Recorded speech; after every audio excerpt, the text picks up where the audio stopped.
Hey, if you want access to the transcripts and the show notes and the links talked about as part of this episode, you can head to Seven. So the word all spelled out, SEVEN hyphen health.com/315.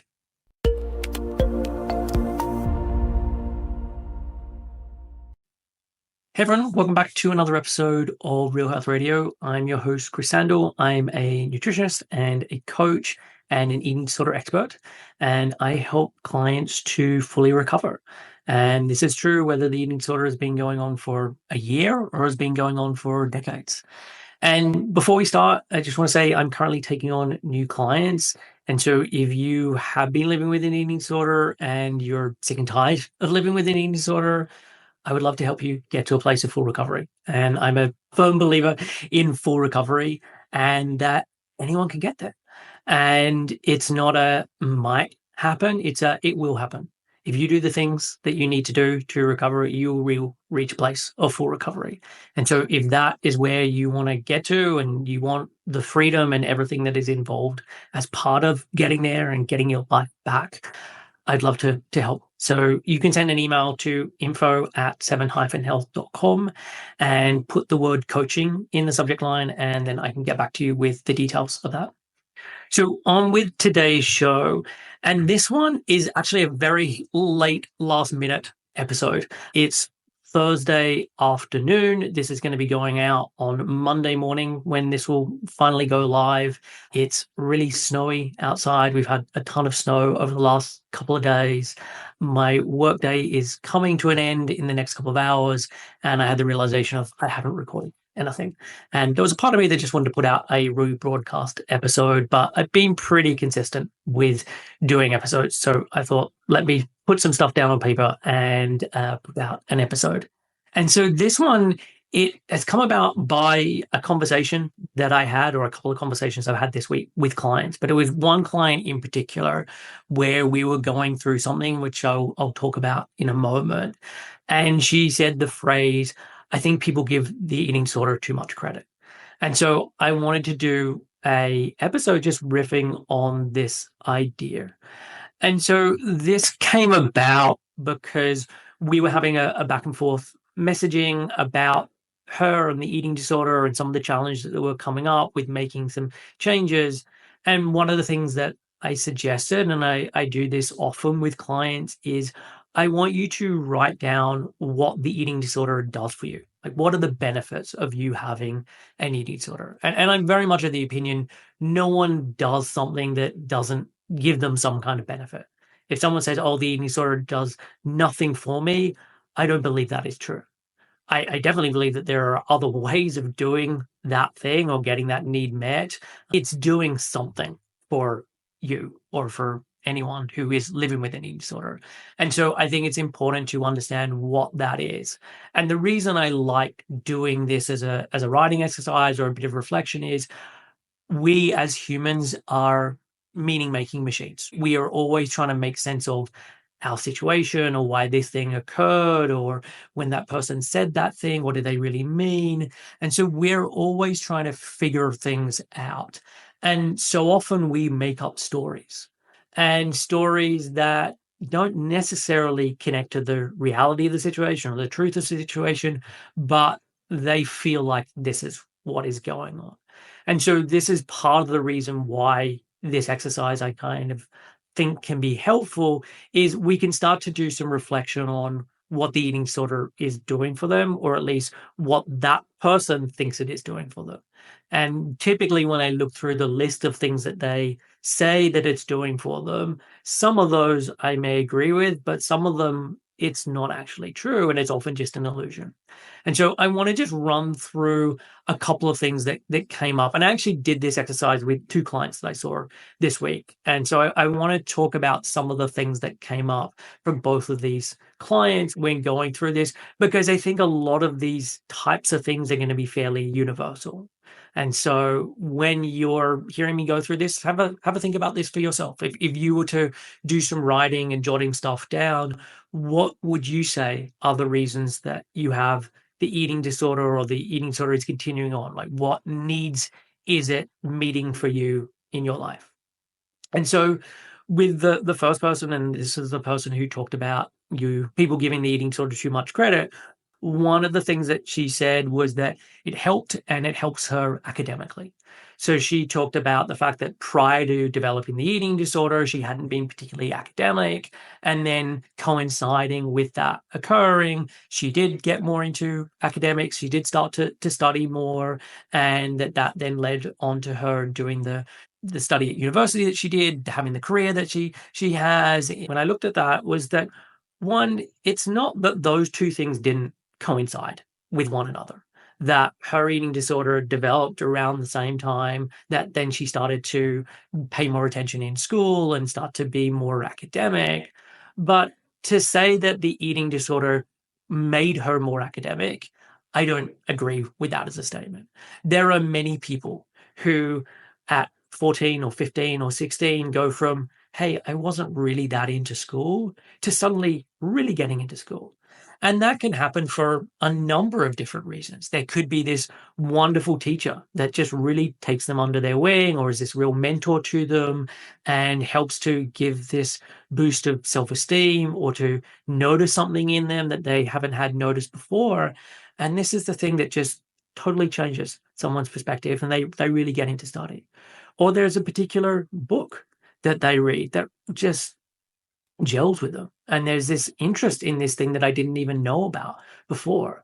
And this sparks something in terms of their either creativity or their curiosity. And then they become a much better student because of that. It could be someone goes to a new environment, goes to a new school, and there's just something about being in this new place and being in a way that school is done differently, or I'm not with my old friends where had this persona before, but now I'm in this new environment where I have a different persona. And this is what then leads to this change in someone's dedication around their studies. It can also happen for not great reasons. Like there can be a divorce. Your parents get divorced. And your way of being able to cope with this is I just threw myself into my studies. And we wouldn't necessarily say like, oh wow, if we're going to be recommending ways of people getting better into studies, that we should be suggesting parental divorce. But there can be these things that coincide with it. But if I'm thinking about, I'm wanting someone to do better academically, and not just better academically, but also then feel enjoyment with that, feel this real intrinsic motivation, I'm not going to be recommending someone have an eating disorder. Typically, that's not going to be helping someone from an academic standpoint. So even if these things can coincide, if I think about this client and her ability to be able to have mental capacity and to be able to function really well, her not having an eating disorder is going to be way more beneficial than her having an eating disorder.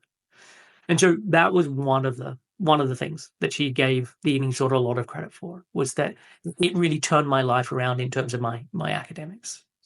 Another one was that for her, she said it takes over a lot of her decision making because she can just palm off some of the decision making to the eating disorder. So much of her life is decisions, whether that be around work or around her family or around her partner, kids, everything. Like her life is busy and there's a lot of decisions. And so for her, it feels like I get a break from the decisions. And particularly I get a break from decisions around food. But again, when I had a look at this and we actually talked about it, there is a lot of indecision around food. She spends an inordinate amount of time thinking about food and preoccupied about food and worrying about food and all of these things. When I look at her, I don't feel like this takes away her need to make a decision. If anything, it just ramps all of this up, and there's just this ambient noise all the time about food. And so while it can feel like on the surface, if I just give in to the eating disorder's requests, I get this temporary relief, it's not truly that, wow, this is just a huge relief and she's never thinking about food. Like if I think about my relationship with food and how much it spends time in my mind versus her relationship with food and how much time it spends in her mind, drastically different. And so where I believe she can get to is that me and her have a very similar relationship with food and spend a very similar amount of time thinking about food because she's not living with an eating disorder. And so it can often feel like, oh, it's helping me. But the only reason it feels like it's helping you is because you're living with an eating disorder. And so if I have this momentary piece of relief because I decide to just not have that snack, that's not truly taking away the decision for you, because in 45 minutes time or 2 hours time, we're back in that place, and that place of anguish and indecision, etc. And so it's not actually truly doing this thing that the client thinks that it was doing for her. For another client that I was working with this week, when we were talking about this, one of the things that she said was that it gives her a sense of self-worth. So by having the eating disorder, it provides her with a sense of self-worth. But what was interesting was when we were then reflecting on how's the last couple of weeks been going, it hasn't been going well. And part of the reason it hadn't been going well was she had been doing more things in accordance with the eating disorder and had been back doing more of the eating disorder behaviors.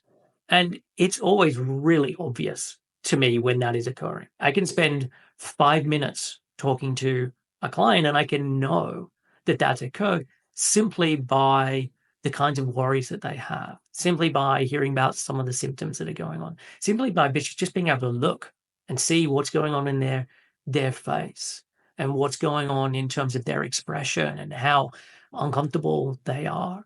And I know this sounds really counterintuitive if you're living with an eating disorder. You feel like, hey, if I was doing more of the recovery stuff, I would be so much more crawling out of my skin. I would be in so much more pain. This would be so much more difficult. And this may be true on day one, but actually, as you start to do that more and more, we notice a really big difference. And with this client that I'm talking about, when I compared her after a couple of weeks where she was doing a lot more of the recovery stuff, it was night and day in terms of how she was. There was laughter when we would have our sessions, something that was definitely not there this time. There was a difference in her outlook and her perspective, which wasn't there this time. And so when we come back to this thing of it gives me self-worth, when we were chatting, there was lots of recognition of, hey, I'm not being the mom that I want to be able to be. I can notice that my kids notice that I'm not present, and that's not really great. And so there was all these areas where she noticed that things weren't going as well as she would like, and that things weren't as well as they had previously been. And this was having a huge impact on her sense of self and self-worth, and actually having the opposite effect of like, I feel so bad that that's why I want to go back to the eating disorder because I can't deal with the fact that this thing feels so bad. And so when I look at that, I'm like, this isn't giving you self-worth. This is giving the opposite of self-worth. You feel way worse about yourself by doing this thing. And so recognizing that this gives you an illusion of it gives me self-worth, or I only get self-worth when I really narrow in the band of what I focus on.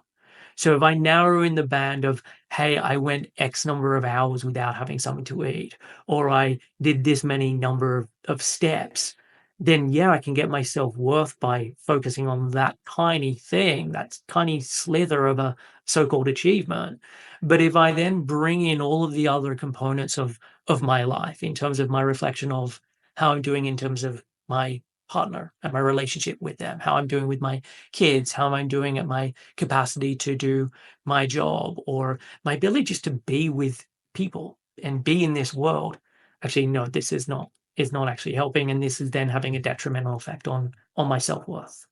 And the same person, they were saying it gives me this sense of safety and control and comfort.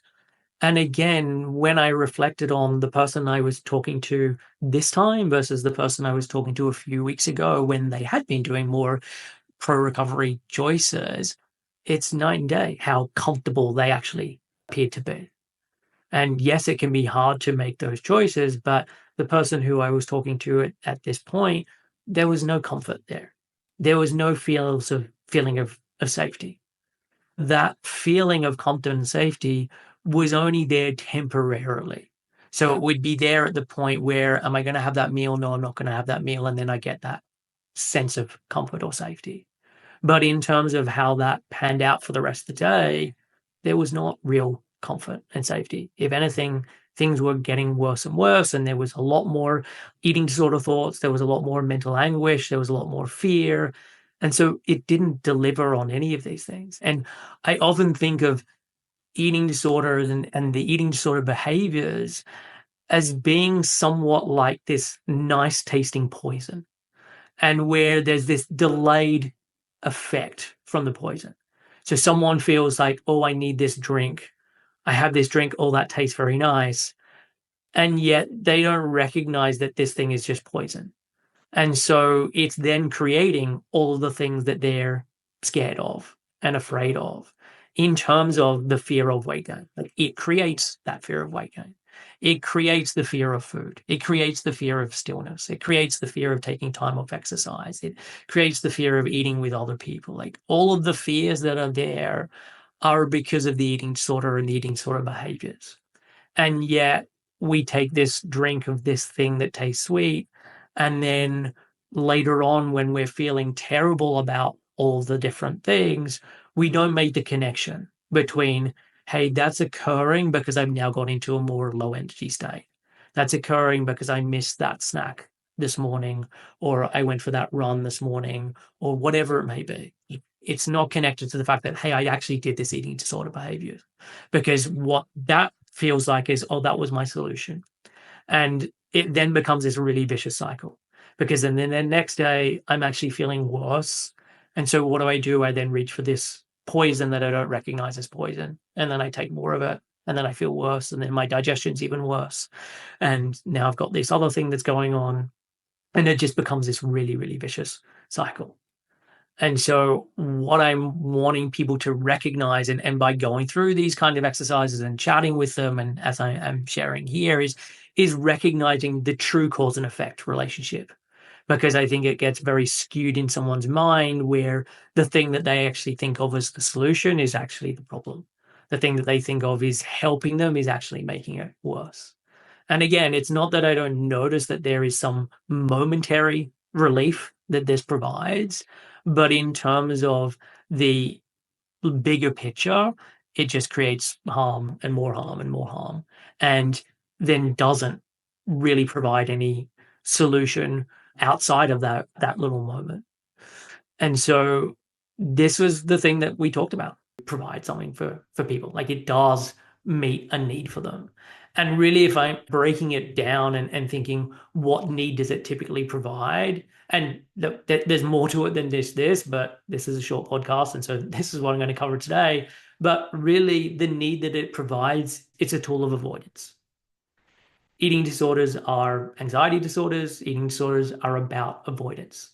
And so it's avoidance of thoughts or feelings or physical sensations, or avoidance of particular activities, or stopping particular activities, or go to certain events. And it's either I'm doing this avoidance in advance of this thing occurring. So my fear is that if I don't do this, this thing will occur. So I'm going to do this in advance. Or this thing started to come up and I thought I couldn't cope with it. And so I now had to do something immediately to take it away.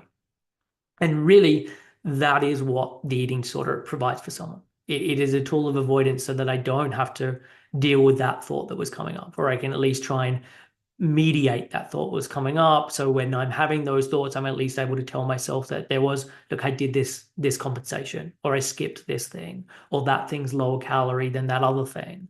And so I've been able to try and do something to mediate it. And the problem with this is that it's never quite enough.